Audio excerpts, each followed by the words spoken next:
For the latest in strategic affairs, subscribe to our YouTube channel. Click the bell icon for updates. This is StratNews Global. I'm Amitabh, Revi, and you're watching our special series on the climate crisis.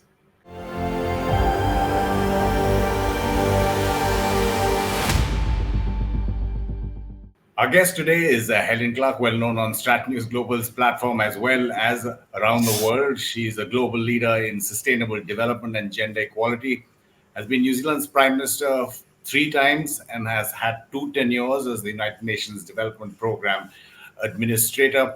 She's also an editor of a book that came out in April this year, which is called Climate Aotearoa. Sorry for my Maori pronunciation. Welcome, Helen Clark. Thank you so much for your time. I believe that's the Maori word for New Zealand, which is long white cloud. Is that correct? That's right. When the great navigators came down with the canoes from Polynesia in the South Pacific, they could see this long white cloud, and the land of what we now know as New Zealand was underneath it. So the long white cloud word is Aotearoa. Right, I won't try that again. Over 2 decades of experience in the global arena in terms of a lot of global issues, but climate change in particular, since we are talking about it now, ma'am. How do you see it evolving to the present stage? Is it too slow, or has there been considerable movement? I first started getting across the issues in the mid-late 1990s when I was leader of the opposition and preparing to go into government in New Zealand. And in 1997, New Zealand had signed the Kyoto Protocol to the Framework Convention on Climate Change, a convention which came out of the Rio Earth Summit in 1992. But New Zealand hadn't ratified, and we made it a campaign pledge that we would ratify the Kyoto Protocol. Now, easy to say you'll ratify, but then you have to have a program to try to meet the aspirations of it. If you go back to the 90s, there wasn't the sense of urgency and crisis about climate that we see, daily in our news media today. And so it wasn't such an easy sell in New Zealand to get people to realize that they really had to change things. And what was unique about New Zealand was that around half of our greenhouse gas emissions come from agriculture. And that's not a short-term change either. It's not like closing down a coal-fired power station. You have to deal with the physiology of animals and fertilizer and other things. So my experience went from that leader of the opposition time through being PM, UNDP administrator, where climate issues were a big part of our portfolio. And over the 2 decades, the conversation changed to become much more urgent. We need action. We need it fast. It was a tremendous setback in 2009 when the Copenhagen climate conference failed to reach an outcome. And then it was a long, slow crawl back towards the 2015 Paris climate agreement, where, by the way, the French diplomacy did a tremendous job to actually get that agreement over the line. But now we face the issues of implementation. Countries have pledged, but they haven't pledged enough.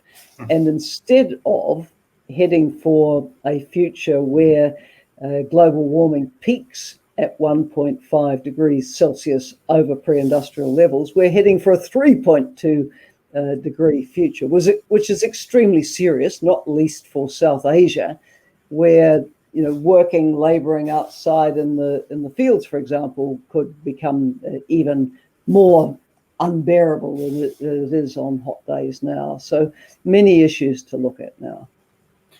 Out of those many issues, Ms. Clark, what are the 2 or 3 that need action immediately? So immediately, and I recognize this is a very tough one for India, coal. Yeah. Coal is a major problem. The estimates are that the world needs to quit coal completely by 2040. That's not far away, 19 years. It's the rich countries like mine, New Zealand, OECD countries, we need to be out of it by 2030. And we can be, although, I note that even Germany, which is usually a good citizen on sustainable development, is talking about 20 2038, not 2030. But coal is a major contributor to global warming. So then you look at the other fossil fuels, the oil and gas. Yes, they're going to have to very substantially reduce, and we need investment, knowledge and technology sharing going into the range of renewable forms of energy. So energy is big, big, big. Then, of course, related to that is transport. Our cars are spewing, for the most part, oil and diesel.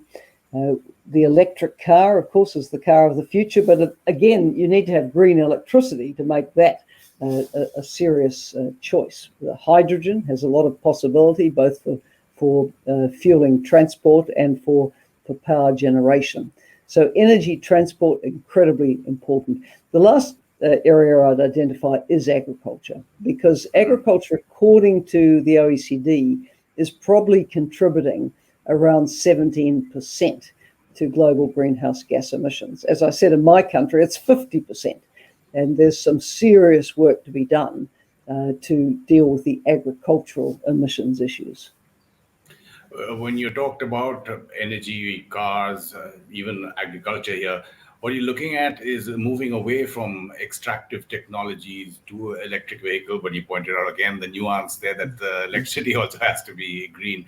In agriculture as well, do you think, basically my question is about new and emerging technologies.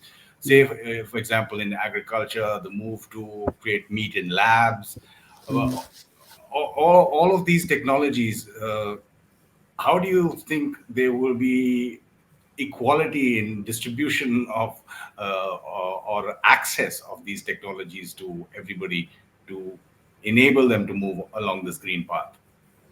Well, this is the issue, isn't it? Because we have many exciting emerging technologies for moving away from the degree of meat consumption that we have to more plant-based diets. And that's obviously got implications for an economy like the New Zealand one that's very dependent on meat. But to me, I draw a parallel with the situation with COVID and the vaccines. We need to be sharing information. We need to be sharing technology if everybody is going to be able to benefit from the scientific breakthroughs. I suppose one of the good bits of news for India is that India has a big plant-based component to its diet. So dietary change isn't necessarily the big issue, but it's getting the quality of food, the nutritious food, the technologies to cultivate sustainably. Every country is challenged with this, and we have to share ideas. There's one other extremely important area, and that is our forests. We need our forest ecosystems to thrive. We need to increase our forest cover. Now, I know that India has pledged to double, to actually push up its level of forest cover from around 24% of its land area to 35%. I understand it's lagging a bit on that. It would just about need to double the rate of forest expansion. But that's a very important area where India can contribute. And of course, elsewhere, the great forests of the Amazon Basin, the Congo Basin, New Guinea, Papua New Guinea and Indonesia, these are hugely important forests for the world's climate ecosystem. Do you think governments will reach the commitments or fulfill the commitments that they are made? And is the private sector doing enough, Ms. Clark? So in the first place, the world's governments taken together haven't pledged enough action. And even the action they have pledged, many are lagging behind delivering on that. So that's why the goals of the Paris Agreement are looking very, very challenging at the present time. Now, for the private sector, there's a tremendous amount they can do. And of course, they will say, and rightly, that governments have to be very clear about the policy direction and the policy settings, because business will adapt around the settings that it's given, and they're not always so clear. But then business, I think, needs to look at its own commitment to carbon neutrality. Can it be a carbon neutral, a zero net carbon business? It needs to look at its supply chain all the way through. And for countries in the West, companies in the West, it's not good enough just to outsource your emissions, right, and expect someone else to pay for them. You need to look at the whole supply chain and then encourage the suppliers to come on board with a low fossil fuel imprint. You need to look at your business travel. You need to look at all kinds of things. So I think the private sector can do more. Many of the world's leading companies are making big commitments, but it needs to be much more general. One example I would give, which was very exciting when I was at the UN Development Programme, was that we helped broker an agreement called the New York Declaration on Forests for Ban Ki-moon's Climate Summit in 2014. And we ended up getting about 90% of the world's buying power for palm oil committing to zero deforestation in the supply chain. And the strong message that sends to those who are newly deforesting land for palm oil production is don't do it because we're not going to buy it. Now that deforestation and supply chain zero goal needs to expand to beef farming, to soy farming, and to other kinds of agriculture which are often dependent on clearing more land. You need more sustainable intensification on the land that we do have cleared. And some of the cleared land, by the way, needs to go back into forest because it's marginal for agricultural and it's important for watershed catchment, disaster risk reduction, and other reasons that it be reforested. So there's some big land use issues here that the world needs to grapple with. You alluded to it when we were talking about it earlier in terms of sharing of technology or financial resources for people. But how do you view, the high-income group or the developed countries and the middle or low-income group countries in terms of what's known as the CBDRs? Yes, so it has to be acknowledged and has always been acknowledged in the Climate Change Convention talks that the high-income countries bear the greatest responsibility for the world getting to where it is now, with the momentum for a runaway warming climate. And so because high-income countries have got rich off the back of carbon pollution, if you like, they need to step up. And that was the background to the pledge going back quite some years, Copenhagen conference, I think, in 2009, that rich countries should be putting up $100 billion a year in climate finance for low and middle income countries by 2020. Now, if you go to the year around 2018, it had got to about 78% of that target. But the problem was that a very significant proportion of that was in loans and not grant finance. And so low and middle income countries say, well, hang on a minute, you caused a lot of this problem, high income countries, but now you're expecting us to borrow money to try and deal with the problem. So the proportion of grant finance in that 100 billion needs to go up very, very significantly. And then when COVID struck in 2020, of course, then the last mile on getting the 100 billion committed couldn't be reached either. So definitely high-income countries have a responsibility to help fund others to deal with both the adaptation and the mitigation aspects of climate action. But one of the breakthroughs in discussions at climate change annual conferences was in Durban in 2011. And it was acknowledged there, over some protest, but it was acknowledged in the outcome that it's not just the high-income countries, obviously, that have to act. The truth is that if every high-income country went to net zero carbon tomorrow, it wouldn't solve the challenge that we have. We have the mega emerging economies. India's one, obviously China, Brazil, South Africa, Turkey, there's a long list. And they, of course, have been growing their carbon emission profile very significantly as they develop. So it's really incumbent on all countries to look for the pathways to decarbonize their development. But again, we come back to the plea to share technology, share knowledge, make the financing available so that this can happen. We're all in this together. It's a bit like the pandemic.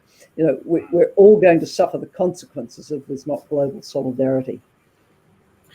Not global solidarity. That will lead me to my next question, which is about geopolitics. And I mean, John Kerry, the American envoy, has been traveling around the globe. He's been in India twice. He's been to China as well, Japan, the Gulf. When you see what the relationship between the US and China in terms of antagonistic relationship overall, and the Americans saying we'll only deal with you or cooperate with you, should I say, on climate change and policies on that, where the Chinese say it should be a overall approach. Geopolitics, is that coming in the way of the globe working together? Oh, yes. Geopolitics is a problem because relations between the US and China are clearly not that harmonious at the moment, and haven't been for quite some time. There have been quite serious differences between the two countries. I think in an ideal world, the two countries would be looking for areas where they could collaborate. We know where the differences are, right? The differences are over human rights and over, China still continuing to enjoy a wide range of shall we say, privileges under the WTO terms of entry, when now it's a very sizable global economy. But if we could, in a mature world, say, look, put those aside, we acknowledge those differences, but there are areas like the climate challenge, the biodiversity challenge, the pandemic challenge, where we have to work together. We have to put politics aside. And you can think of examples going back to the Cold War, when the big freeze was between the US and Russia. And you can think of two examples of incredible cooperation, notwithstanding the basic disagreements they had. One was on the decision to eradicate smallpox, where everybody pitched in, and we achieved it 41 years ago. And the other, of course, was in the wake of Chernobyl, where within 5 months, 2 new treaties were negotiated, and the nuclear powers shared more information than they ever had before.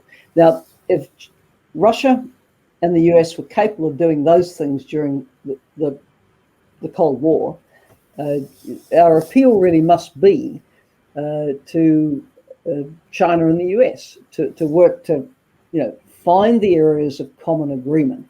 And in the interests of every human being, of course, one of those is climate change. You also are the co-chair of the independent panel on pandemic preparedness and responses, and you have submitted a report. Are there any lessons that can be learned from the pandemic in dealing with climate crisis? What was interesting when a lot of the world, including your country and mine, was in lockdown in the first half of last year, was that people noticed the health benefits of not having the air pollution coming from the fossil fuels. I understand there was a period there in April last year when air pollution in Delhi dropped down to what were called satisfactory levels, which is, of course, a wonderful thing. I'm told that to the north of Delhi in Kathmandu, the people there could see Mount Everest from Kathmandu for the first time in living memory for many of them. Now, there was talk, in that first half of last year, and then for some time after, of having a great reset of could we recover from COVID in a way that was green and inclusive and sustainable. Now, of course, that would be a wonderful thing, and it should remain something that we, hope countries will continue to think about and maybe hopefully act on. But so many economies were dealt such a hard blow by COVID that there tended to be a rush back to business as usual. And so once the lockdowns were over, the fume belching cars and the smokestacks were back at full roar again. I'm told Delhi's air pollution roared back to where it had been, and no doubt the air pollution and many other countries facing the same challenges. So yes, we could use the insights that we got from the pandemic to say, we saw what diminished air pollution from fossil fuel use did for our health. Let's try to factor in for the future, capturing these gains through our investment in clean energy and transport technologies, because we don't want our countries to have to stop to get those benefits as they did during a lockdown. We need it to come from the ways in which we generate our energy, our electricity, and the way we power our transport fleets. And of course, to say nothing of the humble home cooking, where in so many parts of the world it's dependent also on the burning of polluting fuels. Well, the whole purpose is the future, as you were mentioning. Do you see a change in the generation that is inheriting the planet from us, not just the Greta Thunbergs, but on the grassroots? They're more fired up. There's more urgency about this need to action. I think young people are actually quite angry. This Friday School Strikes movement went around the world. It wasn't only in high-income countries like Sweden and mine and the US. It went global. The issue, I think, will be whether the young people can maintain that momentum, because in the end, young people get older and they aren't on the streets as much because they're out there trying to support a family and earn a living. And what I've always urged is that the young people take their passion for climate action into the political system. Run for local office, run for your local council, run for your parliament, run for your regional government.